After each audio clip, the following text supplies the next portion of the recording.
हर महीने आता हूं।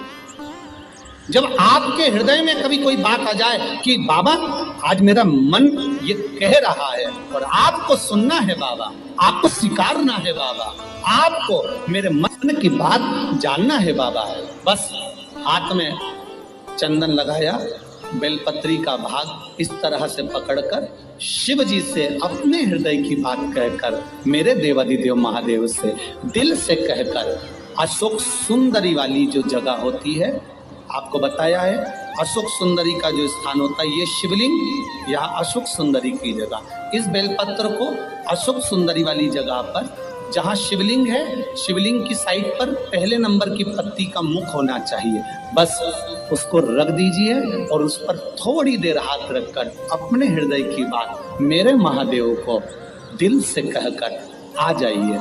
अगली सोमवार की अष्टमी या अगला प्रदोष या अगली शिवरात्रि जब आती है, मेरा महादेव आपकी मनोकामना का भाव पूर्ण करता है। ये शिव तत्व है। एक बात अपने जीवन में उतार कर रखिएगा, सोमवार की अष्टमी, शिवरात्रि या सोमवार, प्रदोष, बन सके तुम्हारे पास में शिवालय हो या बेलपत्री का वृक्ष हो, वहां दीप दान अवश्य करना चाहिए। अब एक बात का स्मरण आपको रहे थोड़ा सा, अगर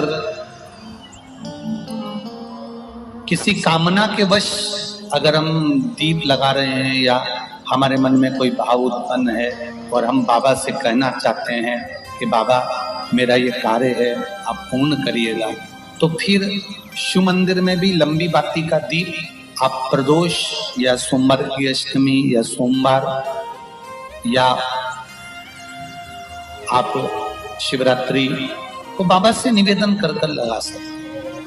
हाँ, विशेष जब कोई एक बहुत बड़ी बात हो और आपके कार्य में कहीं अटकल हो रही हो, तो एक ही दीप में दो बाती, शिव और शक्ति, लंबी बाती बनाई शिव और शक्ति के नाम से, दो बाती एक साथ एक दीप में भी लगा सकते। पर कब? जब विशेष कोई आपका कार्य हो और वो अटक रहा हो, विशेष कोई कार्य, और आप बाबा से प्रार्थना कर रहे हो, तो दो बाती का भी प्रयोग आप कर सकते हैं। ऐसे शिव तत्व। शंकर भगवान को धतूरा कब चढ़ाना चाहिए उसका विशेष ध्यान रखें। जैसे शिवरात्रि है, प्रदोष है, या सोमवार है, या कोई विशेष आपका उत्सव है, तो आप शिव जी को धतूरा चढ़ा सकते। या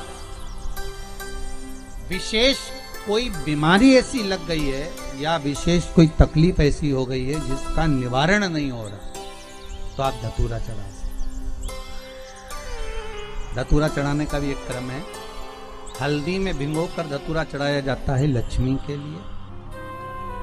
चंदन में भिगोकर धतूरा चढ़ाया जाता है आयु की वृद्धि के लिए। अबीर एक सफेद कलर का बॉर्डर होता है, अबीर गुलाल जो होती है, गुलाल में अबीर डलता है, चमकदार, आपने देखा होगा अबीर। तो अबीर में धतूरा जो डुबो कर चढ़ाया जाता है, अबीर को लगाकर चढ़ाया जाता है, वो रोग मुक्ति का काय के लिए होता है, वो रोग मुक्ति, रोग की मुक्ति। धतूरे का भी एक स्मरण होता है महाराज, बहुत भारी रोग है, बीमारी लग गई है, डॉक्टर अपना काम कर रहे हैं, घर का व्यक्ति बहुत बीमार हालत में पड़ा हुआ है, तो बेलपत्री के वृक्ष के नीचे भी शिवलिंग का निर्माण कर एक धतूरा समर्पित करा जाता है, जिससे रोग से मुक्ति होती है। उसमें ना तो हल्दी लगाई जाती है, ना चंदन लगाया जाता है, ना अबीर लगाया जाता है, केवल धतूरा चढ़ाया। जिसके जीवन में हमेशा कांटे ही मिले हैं, बेटी बड़ी हुई तो घर में मायके में दुख देखा, और मायके से गई ससुराल में तो ससुराल में दुख देखा, ससुराल में भी दुख देखने के बाद में भी पति को बहुत कुछ काम खुलवाया, बहुत धंधे खुलवाए, नौकरी लगवाई, पर वो पति बार बार छोड़ कर आ गया, बार बार तकलीफ भोग रहा है, बार बार कष्ट भोग रहा है। फिर थोड़े दिन काम करता है, थोड़े दिन छूट जाता है, फिर व्यापार में बढ़ता है, फिर छूट जाता है, फिर कोई दुकान खुल गई, थोड़े दिन अच्छी चली, फिर वापस वहीं घर पर आकर बैठ गया। अर्थात उसके जीवन में वो शूलता चल रही है।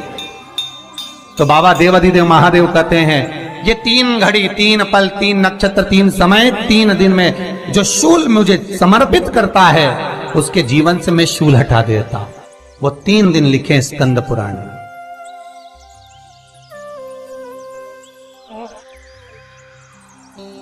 महाराज बैसाख महीने में जो प्रदोष आती है, बैसाख के महीने में बहुत ध्यान से सुनना भाई, जो अपनी जिंदगी से बहुत तंग आ गए हो, परेशान हो गए हो, कष्टमय जीवन जी रहे हो, बहुत दुखी हो गए हो, उनके लिए ये स्कंद पुराण का चरित्र फिर मिले ना मिले, आप प्रेम से सुनिए भाव से।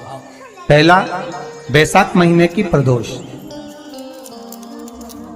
चाहे वो शनिचरी प्रदोष हो, चाहे रविवार की हो, सोमवार की हो, मंगल की हो, बुधवार की हो,